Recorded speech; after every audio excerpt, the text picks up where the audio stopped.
রাতের আঁধারে দুর্বৃত্তদের দেওয়া বিষাক্ত রাসায়নিকে এক কৃষকের প্রায় ৪ একর জমির মুড়ি কাটা পেঁয়াজ, রসুন, হালি পেঁয়াজ ও পেঁয়াজের বীজতলা নষ্ট হয়ে গেছে। চলতি মৌসুমে তিনি ১.৫ হেক্টর জমিতে শীতকালীন মুড়ি কাটা পেঁয়াজ, ১.৫ হেক্টর জমিতে রসুন, ৫ হেক্টর জমিতে হালি পেঁয়াজ রোপণ করেন। এছাড়াও ২ হেক্টর জমিতে পেঁয়াজের বীজ বপন করেন।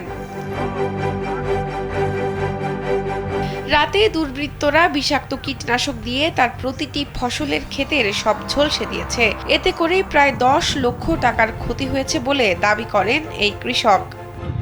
আমি ফসলের পাশেই এত শ্রম দেই, যা হলো আমার নিজের শরীরেও আমি এত যত্ন করি না, কিন্তু আমার ফসলে আমি এত যত্ন করি। আর এই বছরে এসে আমার এত সুন্দর পেঁয়াজের দানা হয়েছে, মুড়ি কাটা হয়েছে, রসুন হয়েছে। আমি আজ থেকে আরও ৩২ দিন আগে ৪ পাখি পেঁয়াজ চারা কিনে আমি রোপণ লাগাইছিলাম, আমার সেগুলো তো আমার ওষুধ দিয়েছে। আর নয় সৌন্দর্য নিয়ে চিন্তা, এবার নিজেকে সুন্দর করে তুলুন স্টাইল ম্যানিয়াক্সের সাথে। ঘটনাটি ঘটেছে রাজবাড়ীর বালিয়াকান্দি উপজেলার বহরপুরের বানুগ্রাম আবাসন এলাকার কৃষক বাদশা শিকদারের সাথে। কৃষক বাদশা জানান তিনি কোনো আর্থিক সহায়তা চান না। রাতের আধারে যারা এই অপকর্ম করেছে তিনি তার বিচার চান। যে এই দুষ্কারীদের যদি না ধরা হয়, এরপর আরও যে ক্ষেতগুলো আছে এই ক্ষেতগুলো চারা কিনে করব, সেগুলো যে এরকমের ক্ষতিগ্রস্ত করবে না, এর তো কোনো আমরা নিশ্চয়তা পাচ্ছি না। আজকে আমার করলো, কালকে আরেকজনের করলে তুলি তো আমরা এই মাঠে আর করতে পারবো না। তা আমরা সরকারের কাছে, প্রশাসনের কাছে, সাংবাদিকের কাছে আমাদের একটাই দাবি যে এই দুষ্কারীদের ধরে আইনের আওতায় আনার জন্য। স্থানীয় এক সার কীটনাশক ব্যবসায়ী জানান যে বিষাক্ত কীটনাশক প্রয়োগ করা হয়েছে সেটা মাটিতে ১৫ দিন পর্যন্ত কাজ করে। তাই আগামী ১৫ দিন পরে এই জমিতে আবার চাষাবাদ করা যাবে।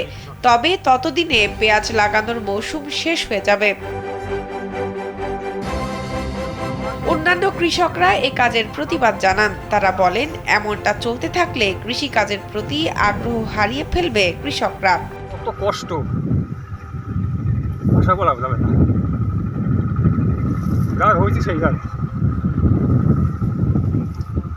এক কেজি দানার দাম ২৪,০০০ টাকা, এটা যে কত খালি খরচা ৩০,০০০ টাকা পড়ে যায়। বালিয়াকান্দি থানার ভারপ্রাপ্ত কর্মকর্তা জামাল উদ্দিন জানান এই ঘটনায় থানায় একটি লিখিত অভিযোগ করা হয়েছে। অভিযোগের প্রেক্ষিতে তদন্ত সাপেক্ষে জড়িতদের বিরুদ্ধে আইনানুগ ব্যবস্থা গ্রহণ করা হবে। হ্যাঁ, একটা অভিযোগ দিয়েছে। এই বিষয়টা উপজেলা নির্বাহী অফিসার সহ কৃষি কর্মকর্তা সহ আমরা থানা পুলিশ সেটা তদন্ত করতেছি। তদন্তপূর্বক আইনানুগ ব্যবস্থা গ্রহণ করা হবে। এই কাজের সাথে জড়িত দুষ্কৃতিকারীদের শিগগিরই আইনের আওতায় আনার দাবি জানান কৃষকরা। শাহনাজ পারভীন, কালবেলা।